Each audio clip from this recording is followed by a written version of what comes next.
So strategy. How are you seeing strategy in what you do now, and how are you implementing that?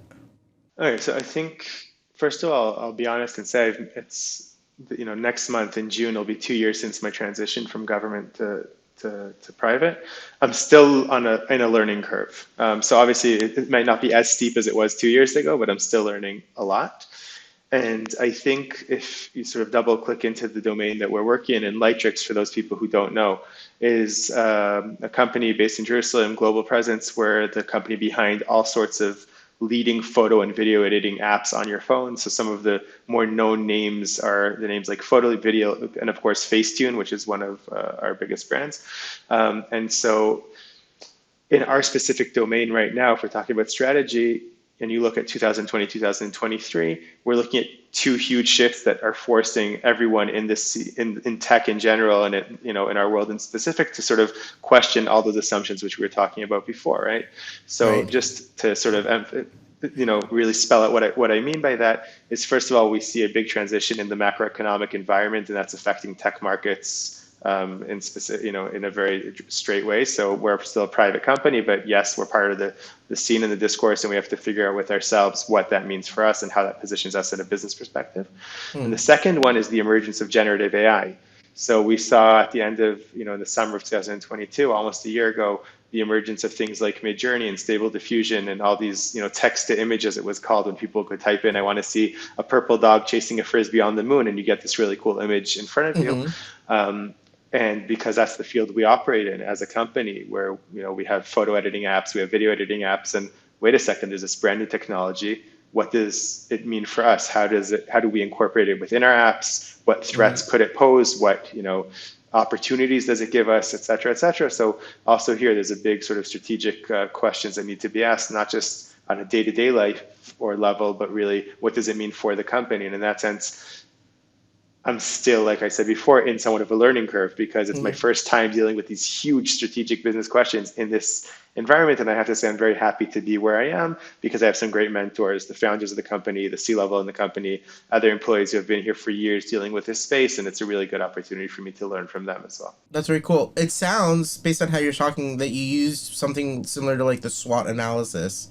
right? Where you look at strengths, weaknesses, opportunities, and threats in order to sort of figure out where you are strategically and where you want to go strategically as a result of that. Um, I tend to think of opportunities as where can I take chances, like and what level of risk am I willing to engage in, while threats very often are, well, what do I think I'm controlling, and what do I think I know, and what do I think I can do, and then look like, well, that's what's threatening that, or what's making that going to make that not feasible anymore. Would that be like an accurate way of sort of? Yeah, I think that's a good way of describing the, like SWOT analysis. We use different models. So SWOT analysis is definitely one of them, where we look around and we see what we do know, what we don't know. There's other models which are like a three horizon model. I'm guessing right. So for those listeners who don't, so you're looking sort of near term, middle term, and long term. And in business terms, we like to say a year, 2 years, and 5 years ahead. It can also be a year, 2 years, and 10 years ahead. Each company relating to itself, and you see, okay, this is what I'm doing right now. This is what I want to do in 2 years or in 3 years, what I want to do in 5 or in 10 years, but also understanding how what I'm doing now connects to where I want to be in 10 years. Because if I'm wasting my energy now on something that's irrelevant in 10 years, okay, then is it still worth doing what I'm doing now? Or on the other hand, do I have to do what I'm doing now just to give myself enough oxygen to build something completely new down the road, right? So both of them could be an option, and that's another sort of way of looking at things. So I'm wondering, how is generative AI impacting your ability to see that distant horizon? Because it's moving so fast, right? There's just so much going on in that domain so quickly that the idea that you can even look 5 years ahead, 7 years ahead, you can, but it's difficult. You can look a year ahead, 2 years ahead, and maybe sort of gauge. Well, if this is where we are now and this is the speed we're moving, we could get to there. First of all, you're absolutely right. I think if you look at like a tech level, understanding where we're going to be in 6 months or a year is challenging. People looking around us, and in some sense, generative AI is almost becoming the norm, right? Like people are posting songs that are, text to voice, where you're mimicking, songs by Drake or the Beatles or anyone else, and it's like this norm already on Twitter and the different places like that. these things weren't around 3 months ago, right? It's all super new, and yet it's already part of the discourse as though it's been here forever. Um, and in that sense, yeah, it's a big challenge, and there's only so much you can predict. On the other hand, there are things that aren't only the tech aspect, there's also a business aspect. There's things like questions that you ask yourself: what space do you want to be playing in? Do you want to only be playing in photo? Do you also want to be playing in video? Do you want to do Mm-hmm. both? So we currently do both, but that's, for instance, a question That's a that, huge that that's one a might huge ask question. themselves, Yeah. right? Yeah, Um, 100%. a year ago, just another example, Lightricks acquired a company in Chicago called Popular Pays, a company which is sort of a matchmaker, if you would. It's a platform for matching between brands who are looking for creators to create creative marketing content for them, and Mm-hmm. creators who are looking for business opportunities to monetize their creativity and following on social media. Cool. So we made that acquisition. We went into a new place that we hadn't been doing before. The Before creator that, space, like you specifically went into the creator space. and into the creator monetization space, Right, right, right? Before exactly. that, we had Okay. creators who were creating their content in our tools, but we weren't providing the monetization. Right. And our user research team and our corporate development teams did a lot of, homework and research to figure out what our users were looking for, which we weren't offering back then.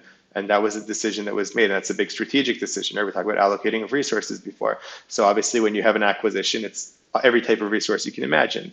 There's the payment involved for the actual deal. There's the attention span of, integrating a company and a company culture into an existing company. There's a lot of things going on around sort of these M&A deals, and that's a strategic decision. Now, those questions, even though we still have very much unknown territory, like you said, there's still questions that you're playing, because you're not just going to sit back and wait. And we want to be here, and we want to be a bigger, stronger company in a year and 2 years and 5 years from today.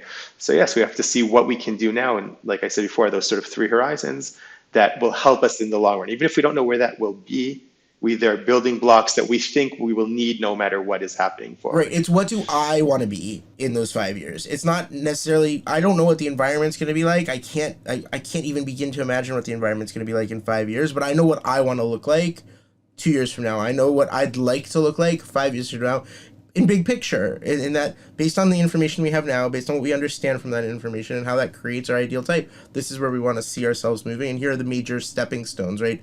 Those major objectives that we have to hit from here to there. And if we're not focusing on those, what's Exactly. Yeah, and those major objectives are in a lot of different fields. But yes, that's exactly right. Thank you for joining us in the Doctor's Den. Don't forget to like, share, and subscribe. Hope to see you next time.